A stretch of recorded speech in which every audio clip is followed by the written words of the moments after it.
শর্মি, সোনিয়া, তোমাদের মনে আছে?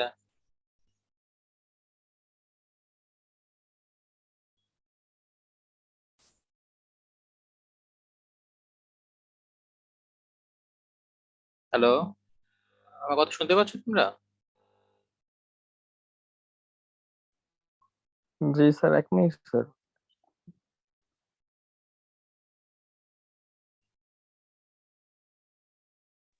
আমার যতটুকু আসসালামু আলাইকুম স্যার। ওয়ালাইকুম আসসালাম। আমার যতটুকু মনে আছে সম্ভবত মিনফ্রি পাত্র শেষ করেছিল, মেবি।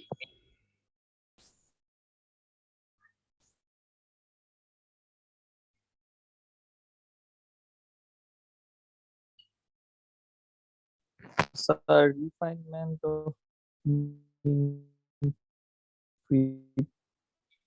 এই পর্যন্ত হয়েছিল মনে হয়, দেখো তো।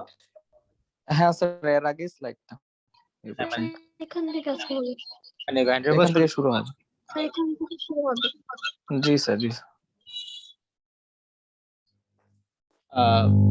তো আজকে আমরা যেটা দেখবো সেটা হচ্ছে ভ্যান্ডারবাস ইকুয়েশন, বা যেটাকে ভ্যান্ডারবাস কারেকশন বলা হয়। এই ভদ্রলোকের নামই হচ্ছে ভ্যান্ডারবাস, এবং উনি এই কারেকশনটা দিয়েছিলেন। তোমাদের মনে থাকার কথা যে আমরা যখন কাইনেটিক থিওরি অফ গ্যাসের অ্যাজাম্পশন করেছিলাম, তখন আমরা বলেছিলাম যে actually the molecules of gas have no interaction, অথবা there are no interaction between the gas molecules.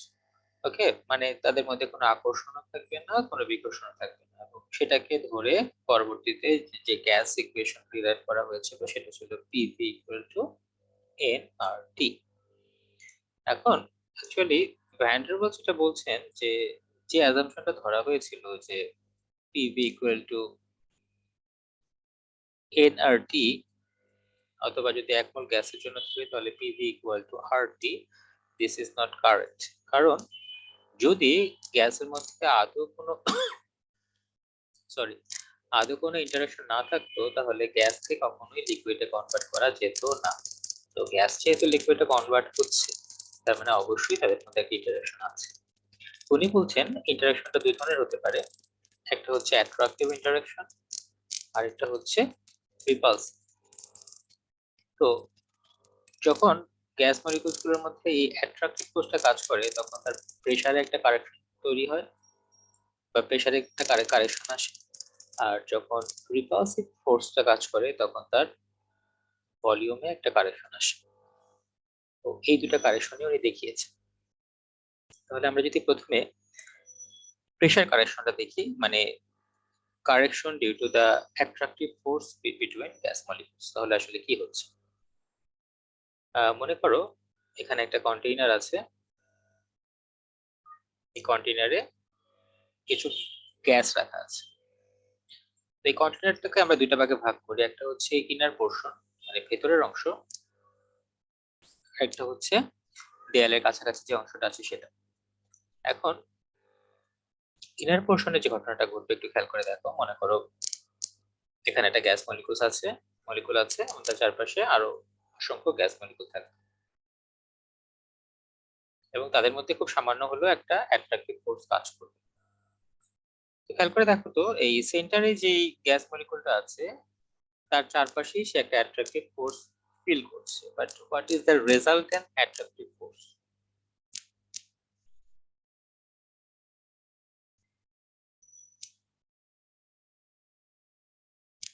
Resultant অ্যাট্রাকটিভ ফোর্সটা কত ওর জন্য? সেন্টারে যে মলিকুলটা থাকবে, যেমন ধরো এই বরাবর সে একটা অ্যাট্রাকটিভ ফোর্স ফিল করছে, এই বরাবর একটা করছে, স্যার জিরো স্যার, সাম মেন এটা জিরো। হ্যাঁ মেনটা হবে জিরো।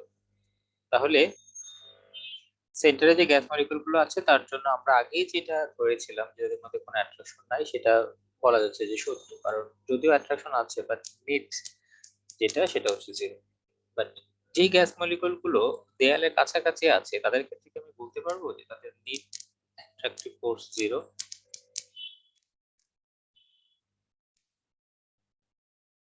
বলা যাবে? না স্যার। না স্যার, বলা যাবে না। তাহলে তাদের অ্যাট্রাকটিভ ফোর্সটা কোন দিকে কাজ করে? স্যার নিচের দিকে বেশি হবে। নিচের দিক বলতে একটা চারটা দিক আছে, মানে সবগুলো নিচের দিকে হবে না ভেতরের দিকে হবে, কোনটা?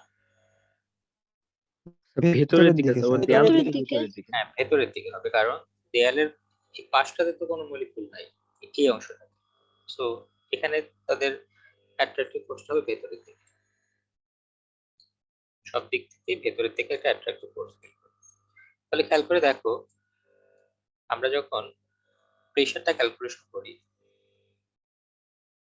তখন আমরা কি দেখি মেইনলি, যে গ্যাস মলিকুলটা দেয়ালে কি পরিমাণ ধাক্কা দিচ্ছে সেটা। তো আমরা যে প্রেশারটা আসলে ক্যালকুলেশন করেছিলাম, যেখানে ধরেছিলাম যে তাদের মধ্যে কোনো অ্যাট্রাকশন নাই, তার চেয়ে এখন প্রেশারটা অন্যরকম হবে না, কারণ আমরা দেখতে পাচ্ছি যে দেয়ালের চারপাশে যে গ্যাস মলিকুল গুলো আছে সেগুলো ভেতর থেকে একটা অ্যাট্রাকটিভ ফোর্স অনুভব করছে। সো রেজাল্টেন্ট যে প্রেশারটা সেটার একটা পরিবর্তন আসবে, এবং এখন কথা হচ্ছে সেই পরিবর্তনটা আসলে কিসের উপর নির্ভর করবে। তো মনে করি যে যে চেঞ্জটা হবে সেটা হচ্ছে as a function of F.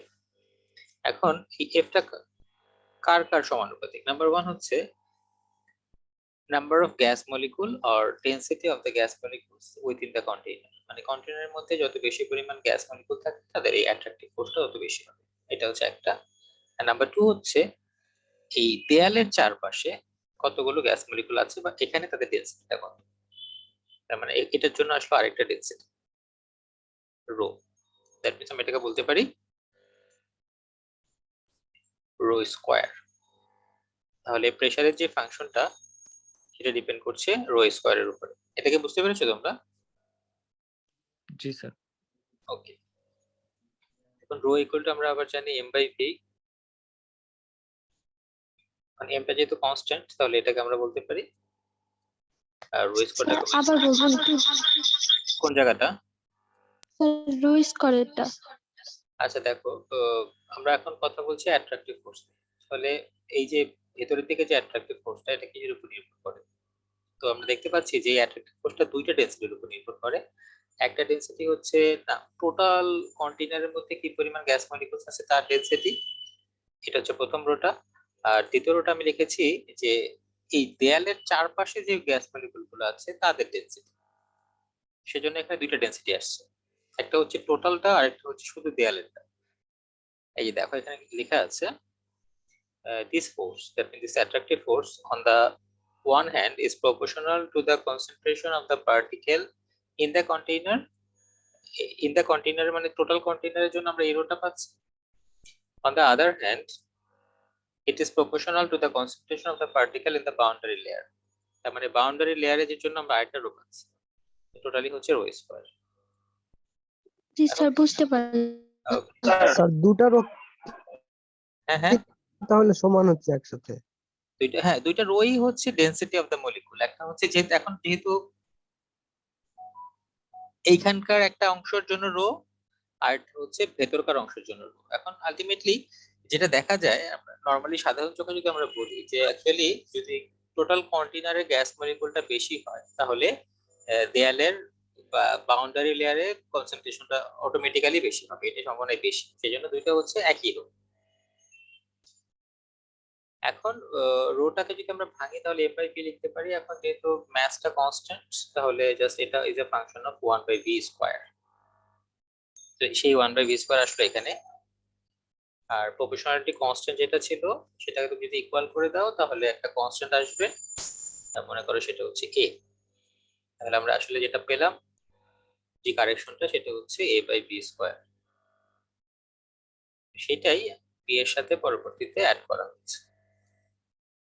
তাহলে এখানে এটা হচ্ছে একটা constant, van der Waals constant, যেটা ডিপেন্ড করবে অ্যাকচুয়ালি গ্যাসের উপরে, তুমি কি ধরনের গ্যাস নিয়ে কাজ করছো তার উপরে এই এর ভ্যালুটা ডিপেন্ড করবে।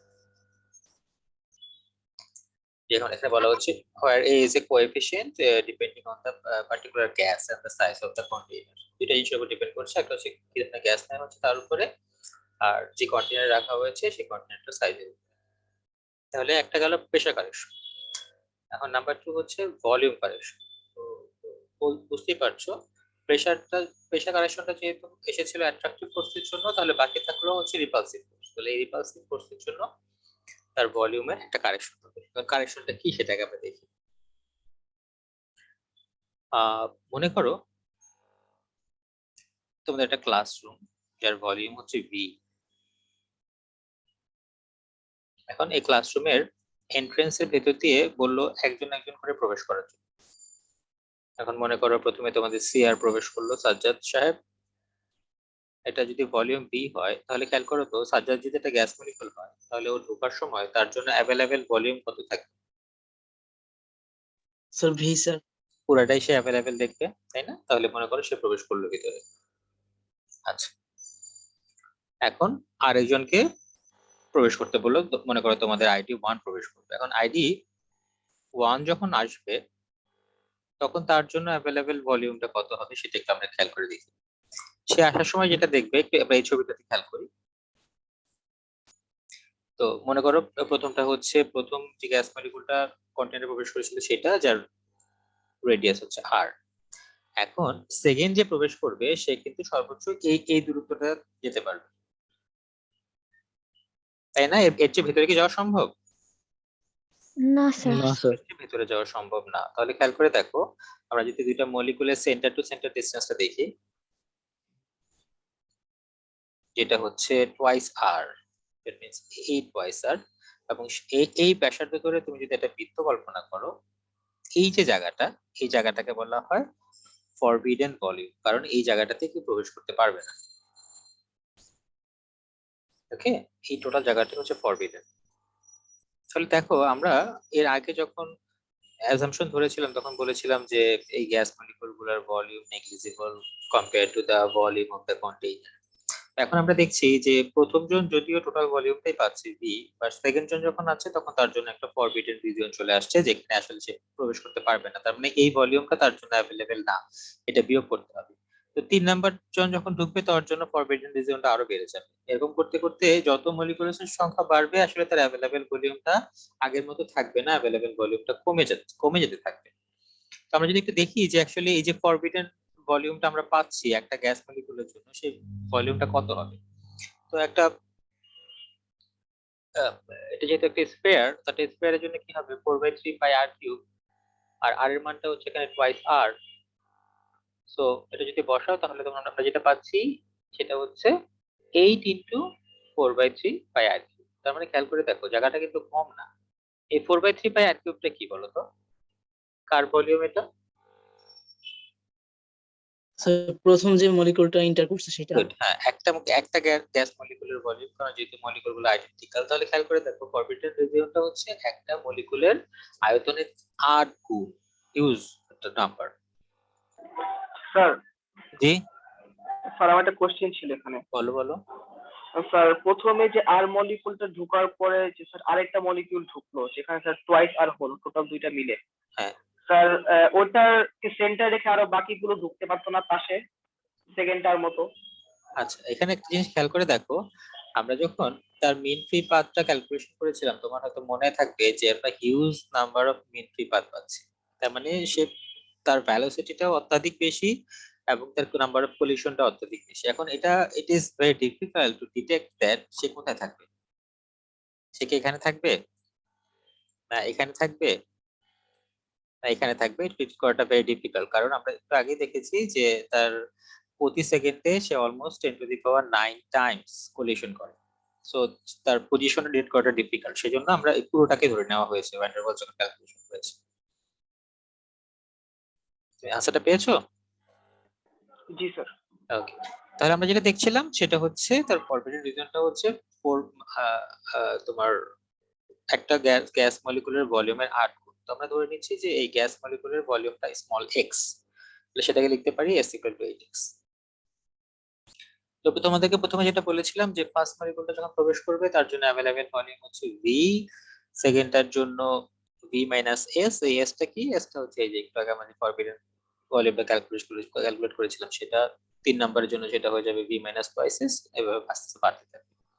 তো এখানে যদি n নাম্বার অফ মলিকুল হয় তাহলে টোটালটা যদি আমরা একটা অ্যাভারেজ নেই তাহলে আমরা প্রত্যেকটা যোগ করে n দিয়ে ভাগ করলাম। তারপরে জাস্ট কিছু সিম্পল ক্যালকুলেশন আছে, যেমন প্রথমে হচ্ছে v গুলাকে যদি আমি যোগ করি, এখানে n নাম্বার অফ v আছে, দ্যাটস ওয়াই nv। আর s টাকে যদি কমন নাও তাহলে 1 2 3 4 এবং 4n - 1 পর্যন্ত পাবা। সেকেন্ড লাইনে যেটা করা হচ্ছে, এই যে এটা হচ্ছে n - 1 সংখ্যক স্বাভাবিক সংখ্যার যোগফল, সেটা সূত্রটা বসাও। n into n minus 1 divided by n plus 1 divided by 2 সেটা বসালে এটা আসছে। দেন এখানে আমরা একটা কাজ করেছি, সেটা হচ্ছে যে এখান থেকে দুইটা টার্ম আসে, একটা হচ্ছে s/2 আর একটা হচ্ছে ns/2। এখন যেহেতু ns/2 টা s/2 এর চেয়ে অনেক অনেক অনেক বড়, সেজন্য আমরা s/2 টাকে নেগলেক্ট করে সেটা ক্যালকুলেশন থেকে বাদ দিয়ে দিয়েছি। তারপরে লাইনে যেটা করা হয়েছে, s এর ভ্যালুটা বসানো হয়েছে, বসানোর পরে এখানে 2 দিয়ে ভাগ করলে আসবে 4। তাহলে খেয়াল করে দেখো ফাইনালি আমরা যেটা পাচ্ছি v minus 4 into nx। এখানে n টা হচ্ছে total number of gas molecules, x টা হচ্ছে ভলিউম অফ ইচ মলিকুল। তাহলে nx হচ্ছে টোটাল যে গ্যাস মলিকুল আছে তার ভলিউম, এবং সেটাকে ধরা হচ্ছে স্মল p। তাহলে খেয়াল করে দেখো আমরা যে জিনিসটাকে 0 ধরেছিলাম সেটা কিন্তু আসলে অনেক বড় একটা মান, which is 4 times the actual volume of the molecules। তার মানে টোটালি যে মলিকুলসটা আছে তার যে ভলিউম তার 4 গুণ জায়গা আসলে অ্যাভেলেবেল থাকছে না বা সেটা নষ্ট হয়ে যাচ্ছে। সো আমাদের যে ভলিউম আমরা v বারবার বলছিলাম সেটার v থাকছে না, সেটা হয়ে যাচ্ছে v minus p। তো এটা এখান থেকেই পরবর্তীতে আমরা কারেকশনটা এসেছে, যে একটা হচ্ছে pressure correction due to attractive force, আর আরেকটা হচ্ছে volume correction due to repulsive force. তো এই কারেকশন গুলো থেকে আমরা আসলে কি জানলাম বা কি ধরনের ইনফরমেশন পেলাম? তো এই কারেকশন থেকে আমরা জানতে পারছি যে গ্যাস মলিকুলের মধ্যে আসলে ইন্টারঅ্যাকশন আছে, সেটা হচ্ছে অ্যাট্রাকটিভও হতে পারে, রিপালসিভও হতে পারে। তো মেইনলি এই ধারণাটা যেখান থেকে এসেছিল সেটা হচ্ছে কি, সর্বপ্রথম কার্বন ডাই অক্সাইডকে গ্যাসকে লিকুইড করার চেষ্টা করা হয়েছে, এবং তখন যে এক্সপেরিমেন্টটা করা হয়েছিল সেই এক্সপেরিমেন্টের ডাটাটা যদি আমি ড্র করি প্রেসার ভার্সেস ভলিউমে, তাহলে আমরা এই ধরনের একটা গ্রাফ পাই। গ্রাফটা একটু দেখো, আমি যদি একটু ব্যাখ্যা করি। এখানে একটা হ্যাশ রিজিয়ন দেখা যাচ্ছে, একটা কার্ভ দেখা যাচ্ছে। কার্ভের ডান পাশের যে অংশটা সেটা হচ্ছে তার গ্যাসিয়াস স্টেজ, বাম পাশের অংশটা হচ্ছে লিকুইড স্টেজ, আর এই যে পিকটা আছে বা এখানে যে রিজিয়নটা আছে এই রিজিয়নের ভেতরে এটা একটা মিক্সচার অবস্থা থাকে, that means they have both gaseous stage and liquid stage. তো প্রথমে উনি কি করেছেন, যিনি এক্সপেরিমেন্টটা করেছেন উনি টেম্পারেচারটা নিয়েছে 13.1 ডিগ্রি সেলসিয়াস। খেয়াল করো ভলিউম যখন কমাচ্ছে কমাচ্ছে এখানে চলে আসলো, তখন সেটা গ্যাস এবং লিকুইড একটা মিক্সচার আছে, এবং ভলিউম কমতে কমতে কমতে কমতে যখন এখানে আসলো, এখানে আসার পরে সে লিকুইডে কনভার্ট হয়ে গেল। তারপরে এই পুরো জায়গাটাতে সে দুইটা অবস্থায় ছিল। তো এখন সেম গ্যাসকে যখন টেম্পারেচারটা কম আরেকটু বাড়ানো হলো, বাড়িয়ে 21.5 ডিগ্রি সেলসিয়াস করা হলো এবং P2 পরিমাণ প্রেসার দেওয়া হলো, তখন দেখা যাচ্ছে যে এই যে মাঝখানে যে অবস্থাটা সেটার লাইনটা বা এই লেন্থটা কমে যাচ্ছে। তারপরে টেম্পারেচারটা আরেকটু বাড়ানো হলো, এখানে টেম্পারেচারটা হচ্ছে 30.9 ডিগ্রি সেলসিয়াস। তখন দেখা গেল হঠাৎ করে একটা চেঞ্জ আসছে, মানে জাস্ট একটা পয়েন্টে এসে এই ট্রান্সফরমেশনটা হচ্ছে, গ্যাসটা লিকুইড হয়ে যাচ্ছে। তো টেম্পারেচারটা যখন আরেকটু বাড়ানো হলো 31.1 ডিগ্রি সেলসিয়াস করা হলো, তখন দেখা যাচ্ছে যে তাকে যতই প্রেসার দেওয়া হোক না কেন সে আর লিকুইডে কনভার্ট হচ্ছে না।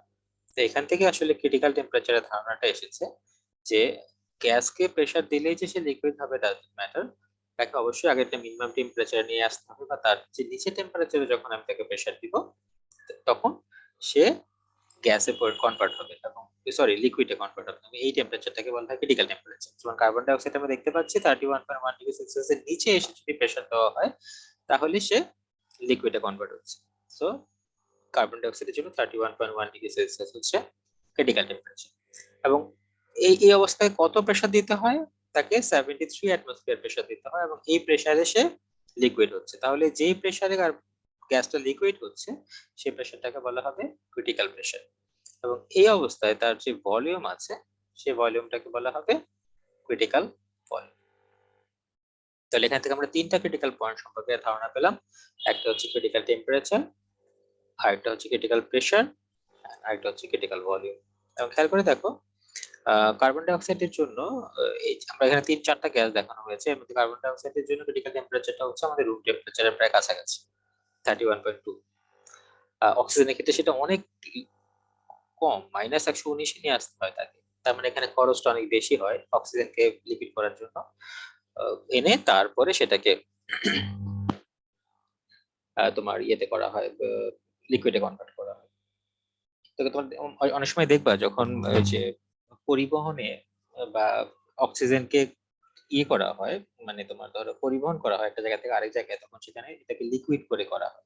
লিকুইড অক্সিজেন লেখা থাকে যে সাবধান লিকুইড অক্সিজেন আছে। লিকুইড অক্সিজেন করা হয় এই কারণে যে তখন আসলে তার ভলিউমটা অনেক কমে যায়, ফলে একটা নির্দিষ্ট কন্টেনারে অনেক বেশি পরিমাণ গ্যাস আমরা সরবরাহ করতে পারি বা পরিবহন করতে পারি। আচ্ছা, এখন তোমাদের যদি ধরো ক্লাস টেস্টে তো এই ধরনের কোশ্চেন আসবে না যে what is critical temperature or what is critical pressure, এখানে একটু ক্রিটিক্যাল কোশ্চেন আসছে ক্লাস টেস্টের ক্ষেত্রে, তোমরা অলরেডি ক্লাস টেস্ট দিয়েছো। তো তোমাকে যদি আমি বলি ক্লাস টেস্টের সময় যে অ্যাকচুয়ালি ক্রিটিক্যাল পয়েন্ট থেকে বা critical pressure, critical temperature, critical ভলিউমের মান থেকে একটা গ্যাসের মাইক্রোস্কোপিক কি বিহেভিয়ার সম্পর্কে জানা যায়?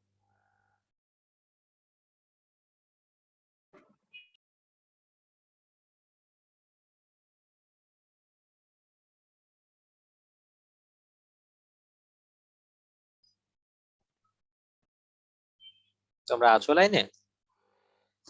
জি স্যার। সাবজেক্ট ছাড়া তো কারো কথা শোনা যাচ্ছে না, সবাই ঘুমায় গেছে নাকি?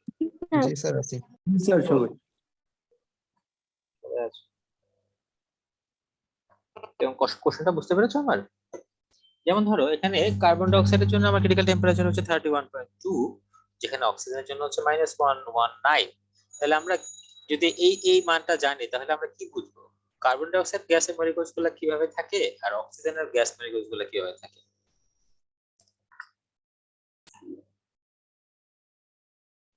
মলিকুলস ওরিয়েন্টেশন কি বোঝা যাবে? মানে আরো সহজ করে দিই, কাছাকাছি থাকবে না দূরে থাকবে? কার ক্ষেত্রে কাছাকাছি থাকবে? ক্রিটিক্যাল টেম্পারেচারের কাছাকাছি থাকবে আর কি। না না, ক্রিটিক্যাল টেম্পারেচার থেকে আমি দুটো গ্যাস মলিকিউলের দূরত্ব সম্পর্কে কোনো ধারণা পাবো বা আইডিয়া করতে পারবো? স্যার কোশ্চেনটা আসলে বুঝি নাই স্যার। কি আচ্ছা, স্যার, আমি যদি বলি কন্টাক্টটা কাছাকাছি থাকবে। আরো সহজ করি, আমি বললাম যে তোমাকে দুইটা কন্টেইনারে অক্সিজেন গ্যাস এবং কার্বন ডাই অক্সাইড গ্যাস দেয়া আছে, কোন গ্যাসের মলিকিউলস গুলো কাছাকাছি থাকবে? স্যার অক্সিজেনে। অক্সিজেন গুলো কাছাকাছি থাকবে? স্যার এটা কি মলিকুলার মাসের উপর নির্ভর করে? না স্যার, কার্বন ডাই অক্সাইড কাছাকাছি থাকবে, কারণ এর চেয়ে হ্যাঁ অক্সিজেনকে কাছে আনতে অনেক বেশি ঠান্ডা করে লাগতেছে। হ্যাঁ হ্যাঁ হ্যাঁ, তুমি দেখো তোমার অক্সিজেনের মলিকিউলস গুলাকে লিকুইড করতে হলে আসলে লিকুইড কখন হয়, দুটা মলিকিউল যখন কাছে চলে আসবে, তাই না? গ্যাসের ক্ষেত্রে তারা অনেক দূরে থাকে, আর তোমার সলিডের ক্ষেত্রে তারা একদম বন্ডেড অবস্থায় থাকে, লিকুইডের ক্ষেত্রে কাছাকাছি থাকে। তো এখানে কার্বন ডাই অক্সাইডের ক্ষেত্রে 31.2 দিয়ে তুমি তাকে লিকুইড করে ফেলতে পারছো, তার মানে রুম টেম্পারেচারের চেয়ে একটু বেশি বলা যায় 31, যেহেতু সেখানে তাকে প্রেসার দিয়ে লিকুইড করা যায়, তার মানে তারা নরমালি কাছাকাছি থাকে, ফলে তুমি আরেকটু চাপ দিলে তারা একসাথে হয়ে যাচ্ছে। আর অক্সিজেনের ক্ষেত্রে তাদের কাইনেটিক এনার্জি কমানোর জন্য তারা এতটাই গতিশীল থাকে বা এনার্জেটিক থাকে, তাদের কাইনেটিক এনার্জি কমানোর জন্য সেটাকে -119 নিয়ে আসতে হচ্ছে, তারপরে তাকে প্রেসার দিয়ে অক্সিজেনকে লিকুইড করতে হচ্ছে। দ্যাট মিনস সেখানে কাইনেটিক এনার্জি বেশি থাকে বা তাদের ডিসটেন্সটা একটা চারটা অনেক দূরে থাকে, এভাবে বলতে পারি আমরা, কম্পেয়ার টু কার্বন ডাই অক্সাইড। আচ্ছা আচ্ছা, তাহলে আমাদের এই চ্যাপ্টারের লাস্ট টপিক যেটা, সেটা হচ্ছে van der Waals equation. Sorry, এটা van der Waals equation constant হবে না, এটা হবে van der Waals constant. Sorry, van der Waals constant. Van der Waals constant বলতে আমরা অলরেডি আমরা যখন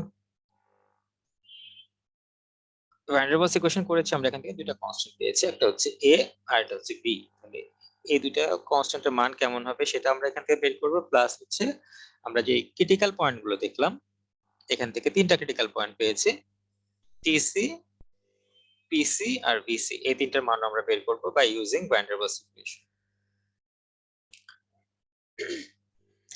তো এটা ছিল আমাদের ভ্যান ডার ওয়ালস ইকুয়েশন। এখান থেকে দুই তিন লাইন যদি ক্যালকুলেশন করো, সেখান থেকে পি এর একটা টার্ম পাবা, যেখানে পি ইকুয়াল টু হচ্ছে RT divide by V minus B minus A by B square.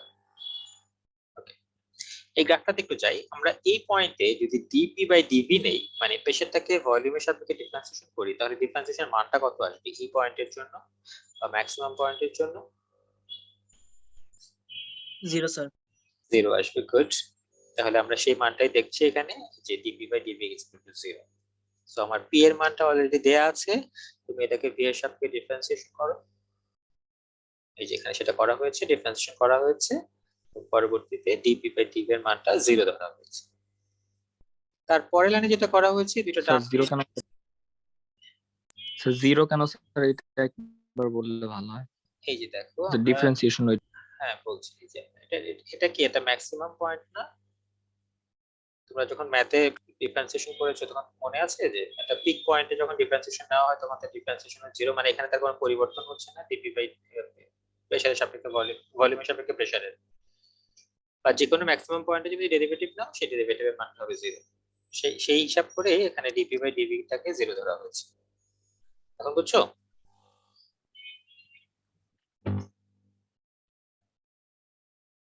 Hello, শুনতে পাচ্ছ আমাকে? জি স্যার বুঝতে পারছি। আচ্ছা, তো এটাকে ডিফারেন্সিয়েশন করো, করে মানটাকে 0 বসাও, বসানোর পরে টার্মটাকে দুইটা পাশে নিয়ে আসো, আনার পরে এই লাইনে যেটা করা হয়েছে দেখো 2b দিয়ে ভাগ করা হয়েছে। তাহলে 2b দিয়ে যদি ভাগ করো তাহলে 2 আর 2 ক্যান্সেল হয়ে যাচ্ছে, আর এখানে b কিউব ছিল এটা হয়ে যাচ্ছে b টু দি পাওয়ার 4, আর এখানে যা ছিল তাই আছে। এখন এটাকে যদি আমি আবার ডিফারেন্সিয়েশন করি তাহলে এই টার্মটা পাচ্ছি, তারপরে দুইটাকে ভাগ করো, দুইটাকে দুই পাশে নিয়ে আসো, আনার পরে খেয়াল করো আমরা a2 যে ইকুয়েশনটা পেয়েছিলাম সেখানে a by b to the power 4 ছিল, আর এখানে আমরা পাচ্ছি 3a by b to the power 4। তাহলে এই যে a by b to the power 4 এর যে মানটা সেটা এখানে বসিয়ে দাও, বসানোর পরে এটা পাবা, তারপরে দুই পাশ থেকে কমন ফ্যাক্টর গুলো বাদ দাও, যেমন rt কমন আছে, আবার এখানে v মাইনাস b স্কয়ারটা কমন আছে, এই দুটোকে বাদ দিলে আমাদের থাকে হচ্ছে এই অংশটা 3v minus 3b equal to 2v। তারপরে যোগ বিয়োগ করলে এখান থেকে আমরা ক্রিটিক্যাল কনস্ট্যান্টের মান যেটা পাই সেটা হচ্ছে vc ইকুয়াল টু 3b। তার মানে এটা হচ্ছে ক্রিটিক্যাল ভলিউমের সাথে ভ্যান ডার ওয়ালস কনস্ট্যান্টের একটা সম্পর্ক।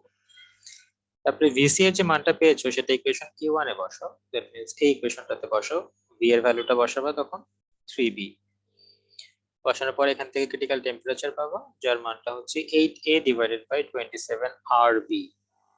তারপর এই যে ক্রিটিক্যাল টেম্পারেচার পাচ্ছো আর ক্রিটিক্যাল ভলিউম পাচ্ছো, এই দুইটা মান একদম প্রথম ইকুয়েশনটাতে বসাও এটাতে, তাহলে এখান থেকে তোমরা প্রেসারটা পেয়ে যাবে যেটাকে আমরা বলবো ক্রিটিক্যাল প্রেসার। তাহলে খেয়াল করে দেখো এখান থেকে আমরা তিনটা ক্রিটিক্যাল পয়েন্টের মান পাচ্ছি, একটা হচ্ছে critical temperature, critical volume and critical pressure. আবার অন দ্য আদার হ্যান্ড এখান থেকে আমরা তাদের সাথে ভ্যান ডার ওয়ালস কোএফিসিয়েন্ট বা ভ্যান ডার ওয়ালস কনস্ট্যান্টের একটা সম্পর্ক পাচ্ছি। তো পরীক্ষায় এই কোশ্চেনটা বিভিন্ন ভাবে আসে, কখনো বলা হয় যে ক্রিটিক্যাল পয়েন্ট গুলোর জন্য বা ক্রিটিক্যাল প্রেসার, ক্রিটিক্যাল ভলিউম বা ক্রিটিক্যাল টেম্পারেচারের জন্য একটা এক্সপ্রেশন দেখাও, আবার কখনো বলে ভ্যান ডার ওয়ালস কনস্ট্যান্টের একটা এক্সপ্রেশন দেখাও। যদি বলা হয় ক্রিটিক্যাল পয়েন্ট গুলোর তাহলে তো আমি যেভাবে করেছি সেভাবে দিলেই হবে, আর যদি বলে যে ভ্যান ডার ওয়ালস কোএফিসিয়েন্ট মানে এ আর বি, তখন তোমরা বুঝতেই পারছো এখানে যে তিনটা ইকুয়েশন পাচ্ছো বিসি টিসি আর পিসি, এগুলোকে যদি দু তিন লাইন ক্যালকুলেশন করো তাহলে এখান থেকে এ আর বি এর একটা ভ্যালু তোমরা পেয়ে যাবে, সেভাবে করো। আবার মাঝে মাঝে এভাবেও আসে কোশ্চেনটা যে show that the critical coefficient of the gas is constant and the value of this constant is 8/3।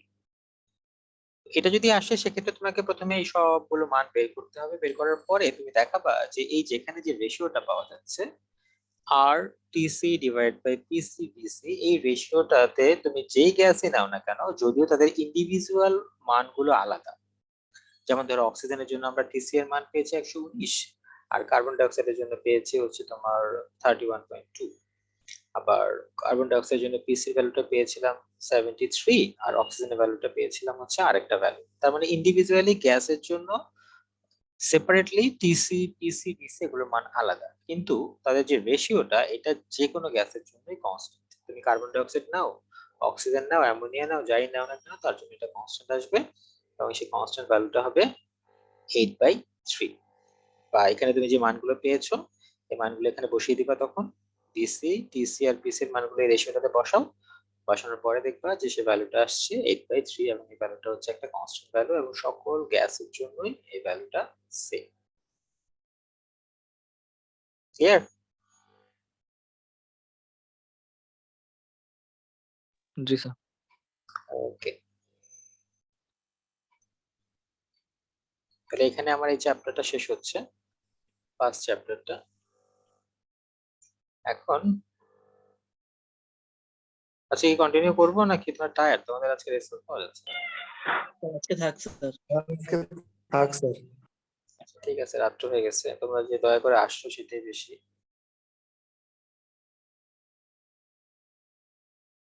তুমি অ্যাটেন্ডেন্সটা দাও। আইডি 1 স্যার 2 তো নাই স্যার, 2 নাই বলতে কি মানে চলে গেছে? বুটেক্সে পড়ে না। তোমাদের ছেড়ে চলে গেছে? জি স্যার, ফ্রি প্রেজেন্ট।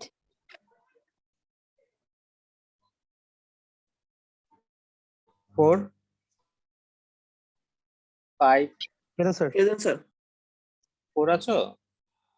জি sir 4 present sir. 6 present sir. 7 present sir. 8 present sir. 9 present sir. 10 11 present sir. 12 13 yes sir. 14 15 16 17 yes sir. 18 yes sir. 19 present sir.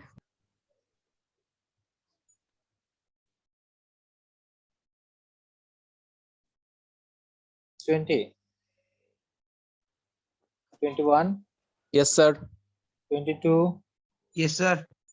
23 yes sir. 24 present sir. 25 present sir. 26 present sir. 27 yes sir. 28 present sir. আসসালামু আলাইকুম sir, আমি হচ্ছে ওই আগের দিন ক্লাসের পরে বলছিলাম যে আমি প্রেজেন্ট ছিলাম, কিন্তু লাস্টের দিকে আমার নেট প্রবলেমের কারণে আমি প্রেজেন্ট দিতে পারিনি, মানে পুরো ক্লাস অ্যাটেন্ড ছিলাম। 28 স্যার। জি স্যার সোয়াইব।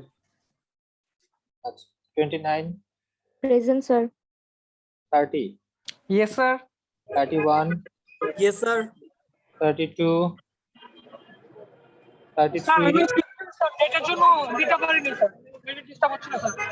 কত আইডি কত?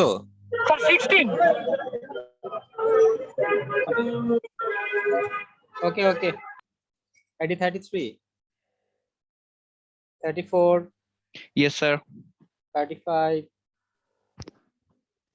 36 yes sir. 37 38 39 39 40 yes sir 40। 41 42 43 present sir. 44 present sir. 45 present sir. 46 47 present sir. 48 49 yes sir. 50 yes sir. 51 present sir. 52 53 yes sir. 54 55 present sir. 56 yes sir. 57 58 yes sir. Sir 57 আছে তো? Present sir. 58 আছো? Yes sir আছি। 59 sir 59 yes sir. 60 present sir. 61 present sir. 62 present sir. 63 64 present sir. 66 present sir. 67 yes sir. 68 present sir. 69 present sir. 70 present sir 70। 71 71 নাই 72 73 present sir. 74 present sir. 75, 76, Yes, sir. 77, 78, 79, Yes, sir. 80, 81, rear 78, Raju, Yes, sir. rear 80, Nafisa. Yes, sir. Okay. আসসালামু আলাইকুম sir sir ID 10 sir এটা একটু miss হয়ে গেছে sir sir আমিও আচ্ছা। ID 12 আমি ডিসকানেক্ট হয়ে গেছিলাম হয়তো প্রেজেন্ট করছেন স্যার হ্যাঁ দিয়েছি। আর কেউ আছো? Thank you sir welcome.